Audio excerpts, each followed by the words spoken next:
आज शाम 4 बजे बिहार चुनाव का ऐलान होने जा रहा है। ये बहुत बड़ी खबर है बिहार चुनाव से जुड़ी हुई। क्योंकि आपको याद होगा कल एक प्रेस कॉन्फ्रेंस की गई थी, उसमें क्लियर कर दिया गया था 22 नवंबर से पहले चुनाव संपन्न करा लिए जाएंगे, फेस्टिवल का पूरा ख्याल रखा जाएगा। अब खबर ये मिल रही है कि आज शाम 4 बजे का वो वक्त होगा जब ऐलान किया जाएगा ऑफिशियली कितने चरणों में चुनाव होगा। सब कुछ आज 4 बजे मालूम हो जाएगा। बिहार चुनाव का ऐलान आज शाम 4 बजे होने वाला है। देखिए, ये बिहार में विधानसभा चुनाव से जुड़ी हुई सबसे जरूरी खबर है, क्योंकि एक तरफ चुनावी जो पार्टियां हैं वो अपनी अपनी तैयारी में लगी हुई है। चुनाव आयोग ने पूरी तैयारी कर ली है। कल एक प्रेस कॉन्फ्रेंस करके पूरा ब्यौरा दिया गया था। कई सारी नई चीजें भी इस बार चुनाव आयोग करने वाला है। लोगों की सहूलियत के लिए खास तौर पर बूथ पर कई सारे इंतजाम रहेंगे, उसकी जानकारी भी दी गई। लेकिन आज शाम 4 बजे, ये टाइम आप नोट कर लीजिए, न्यूज 18 इंडिया वो बाकायदा पूरी प्रेस कॉन्फ्रेंस आपको दिखाएगा जिसमें ऐलान किया जाएगा। आज शाम 4 बजे बिहार चुनाव का ऐलान होने वाला है। ये खबर इस वक्त मिल रही है और उसी में बताया जाएगा कि कितने चरणों में चुनाव होना है, क्या तारीख होगी। ये सब कुछ आज 4 बजे साफ हो जाएगा। और ये देखिए, लोगों के लिए भी सहूलियत वाला होगा, चूंकि चुनाव आयोग की जो तैयारी है अलग अलग बूथों की, अलग अलग कैसे, चूंकि त्योहारी सीजन भी है, ऐसे में पहले ही साफ हो गया था 22 नवंबर से पहले चुनाव संपन्न करा लिए जाएंगे। कल ही प्रेस कॉन्फ्रेंस करके बाकायदा बताया गया। अब 4 बजे, आज 4 बजे का वो वक्त होगा जब चुनाव आयोग की प्रेस कॉन्फ्रेंस होगी और उसके बाद बिहार चुनाव का ऐलान कर दिया जाएगा। कितने चरणों में चुनाव होगा, क्या जो पिछला पैटर्न था उसी के हिसाब से चुनाव होगा या चरणों को बढ़ाया जाएगा और पहले कौन से जगह पर जो चुनाव है वो संपन्न करा लिए जाएंगे। इसकी पूरी तैयारी जो है वो पहले ही चुनाव आयोग की तरफ से कर ली गई है, क्योंकि 22 नवंबर तक ये जो चुनाव की प्रक्रिया है वो पूरी करनी है। इसीलिए आज शाम 4 बजे का वो वक्त होगा जब चुनाव का ऐलान कर दिया जाएगा। चुनाव आयोग प्रेस कॉन्फ्रेंस करके तारीख का ऐलान करने वाला है। ये खबर इस वक्त मिल रही है और बिहार चुनाव से जुड़ी हुई है सबसे महत्वपूर्ण खबर है। जो दर्शक इस वक्त हमारे साथ जुड़े हैं, ये पूरी खबर क्या है आपको बता देते हैं। छठ के बाद चुनाव करवाने की चूंकि सभी दलों ने मांग की थी। छठ एक बहुत महत्वपूर्ण त्योहार है बिहार का। अब देखिए, बिहार के साथ साथ पूरे देश में भी वो मनाया जाता है, लेकिन बिहार का वो सबसे प्रमुख त्योहार हमेशा से माना जाता रहा है। बिहारी चाहे कहीं पर भी क्यों ना हो, छठ का पर्व जरूर मनाता है। ऐसे में आपको बता दें कि जो दल है, उन्होंने, जो राजनीतिक दल है खासतौर पर, उनकी तरफ से कहा गया था कि इस पर्व का ध्यान रखा जाए और उसी के बाद ये चुनाव की पूरी व्यवस्था हो, जिससे कि हर एक मतदाता अपने मताधिकार का इस्तेमाल कर सके। और उसके बाद चुनाव आयोग ने बताया कि 22 नवंबर से पहले इस पूरी प्रक्रिया को करवाना होगा, चुनाव की प्रक्रिया पूरी करनी होगी। बिहार विधानसभा में जो 2020 में चुनाव हुआ उसकी तस्वीर क्या थी, ये भी देखिए, इस वक्त हम आपको दिखा रहे हैं। रिजल्ट कैसे आया, 10 नवंबर को घोषणा कर दी गई थी।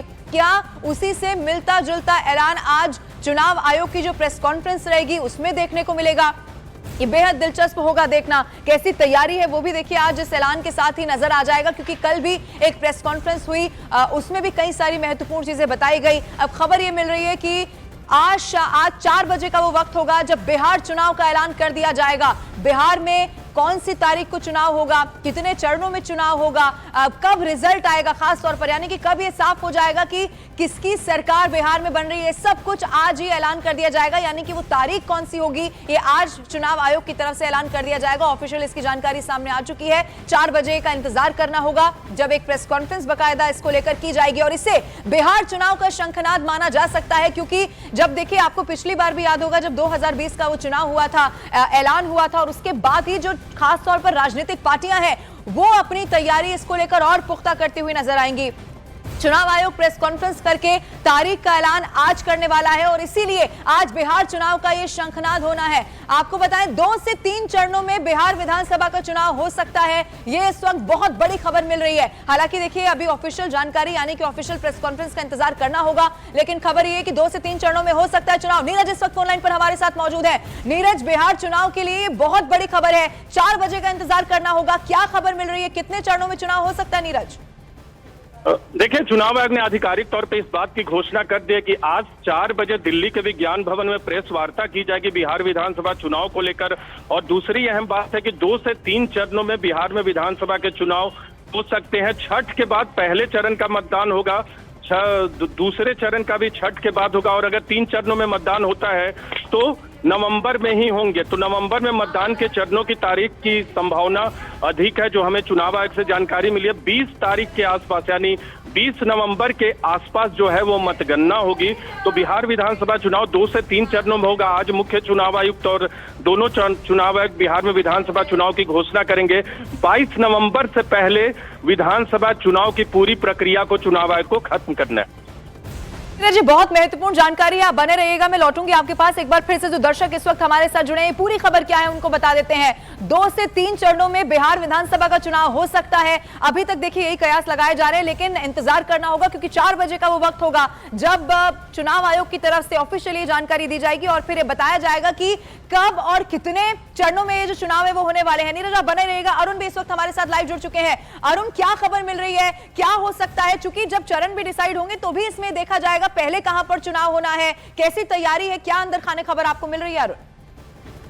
देखिए, जहां तक तैयारियों का सवाल है, ज्ञानेश कुमार ने सारी पॉलिटिकल पार्टियों से बातचीत कर ली है और अब पूरी तरह से तैयार है चुनाव आयोग भी। एसआईआर की प्रक्रिया भी पूरी हो गई है और चुनाव आयोग ने कहा भी कि किसी को अगर नाम जुड़वाना है तो अब भी नाम जुड़ सकता है। यानी मतदाता सूची को लेकर जिस तरह के सवाल थे विपक्ष के, हालांकि अभी भी 23 लाख वोटरों के काटे जाने की बात कांग्रेस कह रही है और ज्यादातर दलित महिलाओं की बात वो कर रहे हैं कि दलित और मजलूम जो महिलाएं हैं, ओबीसी महिलाएं हैं, माइनॉरिटी की महिलाएं, उनके वोट काटे गए। लेकिन चुनाव आयोग की तरफ से तैयारी पूरी है। 2 चरण में पिछली बार चुनाव हुआ था और 2 से 3 चरण की बात अगर हो रही है तो 2 चरण एक छोटे से राज्य, बिहार कोई बहुत बड़ा राज्य नहीं है, उत्तर प्रदेश जैसा राज्य नहीं है कि जहां पर 3 या 4 चरण की बात हो। 2 चरण में भी मतदान कराया जा सकता है और मतगणना भी चूंकि 22 नवंबर तक ही विधानसभा की समय सीमा है तो 22 तारीख तक नए मुख्यमंत्री को शपथ ले लेनी है। तो चुनाव आयोग की तरफ से तैयारी पूरी है और 2 चरणों में चुनाव हो सकता है। पॉलिटिकल पार्टियों ने उनसे यह कहा है कि खास तौर से जो बीजेपी ने उसने मांग की है कि जो मतदान केंद्र हैं वहां पर जो वोटर हैं, खास तौर से मुस्लिम महिलाएं हैं, उनकी पहचान सुनिश्चित होनी चाहिए। उनकी पहचान जो है वो देखनी चाहिए कि वही है कि कोई दूसरा है। दूसरी तरफ जो है महागठबंधन के लोग कह रहे हैं कि बीजेपी ने शुरू कर दिया अब यहाँ पर ध्रुवीकरण का खेल। तो कुल मिलाकर पॉलिटिकल जो पारा है बिहार का वो पूरी तरह से चुनाव के मुफीद है और सारी पार्टियां चुनाव के लिए तैयार है। आपने देखा कैसे राहुल गांधी ने यात्रा की, आपने देखा कि प्रधानमंत्री ने कितने सारे प्रोजेक्ट्स का वहां पर उद्घाटन किया और आज भी मेट्रो का वहां पर उद्घाटन नीतीश कुमार कर रहे हैं। तो 4 बजे का समय इसीलिए क्योंकि नीतीश कुमार उसके पहले वहां पर मेट्रो का उद्घाटन करने जा रहे हैं और तमाम जो पॉलिटिकल पार्टियां हैं उनके भी अपने कार्यक्रम हैं। तो अब यह तय है कि नवंबर के महीने में ही चुनाव होगा। छठ का जो पर्व है 25 से 28-29 तारीख तक है, तो पहले और दूसरे दोनों चरण का चुनाव जो है नवंबर में ही होगा और मतगणना भी नवंबर में ही होगी। वो 22 तारीख को चूंकि नए मुख्यमंत्री को शपथ ले लेना है, विधानसभा का जो कार्यकाल है वो खत्म हो जाएगा, तो 22 नवंबर के पहले सारी प्रक्रिया पूरी कर लेनी है। तो पूरी तरह से चुनाव आयोग भी तैयार है और पॉलिटिकल पार्टियां भी तैयार है। हालांकि सीट शेयरिंग का पेच दोनों तरफ फंसा हुआ है, उसकी घोषणा अभी नहीं हुई है, लेकिन ये रणनीतिक रूप से दोनों पार्टियों की एक तरह से रणनीति भी है। और हमारे सहयोगी चंद्रमोहन भी इस वक्त हमारे साथ मौजूद है, नीरज भी मौजूद है। चंद्रमोहन, आपकी तरफ रुख करेंगे। 4 बजे का वक्त, यानी कि वो वक्त जब बड़ा ऐलान यहां पर सामने हो जाएगा, वो तारीखें सामने आ जाएंगी जब जनप्रतिनिधि जो हैं उतरेंगे मैदान में और जनता जो है वो वोट करेगी। लेकिन कितनी बड़ी सियासी रणनीति अब बिहार की जमीन से नजर आएगी इस ऐलान के बाद जो 4 बजे होगी? बिल्कुल, देखिए साफ तौर पर पिछले 1 महीने से लगातार, चाहे वो महागठबंधन की आप बात करिएगा, एनडीए की बात करिएगा, लगातार चुनाव की तैयारियां एक तरह से कहा जाए तो वो चल रहा था और कभी महागठबंधन में बैठक हो रही थी तो कभी सीट शेयरिंग की बात हो रही थी, कभी एनडीए में बैठक हो रही थी और लगातार बैठकों का दौर की अगर बात करें तो पिछले 1 महीने से दोनों तरफ से चल रहा था। और जब चुनाव आयोग की टीम आज से 2 दिन पहले पटना पहुंची और उसके बाद 2 दिन तक जो बैठकें हुई पटना के एक बड़े होटल में, उसके बाद से यह मान लिया गया था कि जब चुनाव आयोग यहां से वापस दिल्ली जाएगी उसके बाद कभी भी चुनाव के तारीखों का ऐलान हो सकता है। और वो घड़ी अब आ गई है जब रणभेरी बजने वाली है और तमाम जो राजनीतिक दल हैं वो चुनाव मैदान में होंगे। किसका सिक्का भारी होगा, किसका पलड़ा भारी होगा, ये तो चुनाव के बाद तय होगा। लेकिन सभी, चाहे वो महागठबंधन हो या फिर एनडीए हो, अपने अपने तरीके से चुनाव मैदान में जाने की पूरी तरीके से तैयारी कर लिए होंगे। राहुल गांधी 15 दिनों तक बिहार के सड़कों पर घूमते रहे, बिहार के गली गली और चौक चौराहों पर घूमते रहे, लगातार उनकी एसआईआर को लेकर यात्रा चलती रही। उसके बाद तेजस्वी यादव भी घूमते रहे और नीतीश कुमार भी लगातार शहरों में जा रहे थे, प्रोजेक्ट का उद्घाटन कर रहे थे। प्रधानमंत्री नरेंद्र मोदी की कई यहां पर सभाएं हुई जहां पर कई हजारों करोड़ के प्रोजेक्ट का उद्घाटन और शिलान्यास हुआ। तो जब ये कार्यक्रम शुरू हुए थे उसी समय से ये माना जा रहा था कभी भी बिहार में रणभेरी बच सकती है और वो वक्त आ गया है जब 4 बजे प्रेस कॉन्फ्रेंस चुनाव आयोग की ओर से किया जाएगा।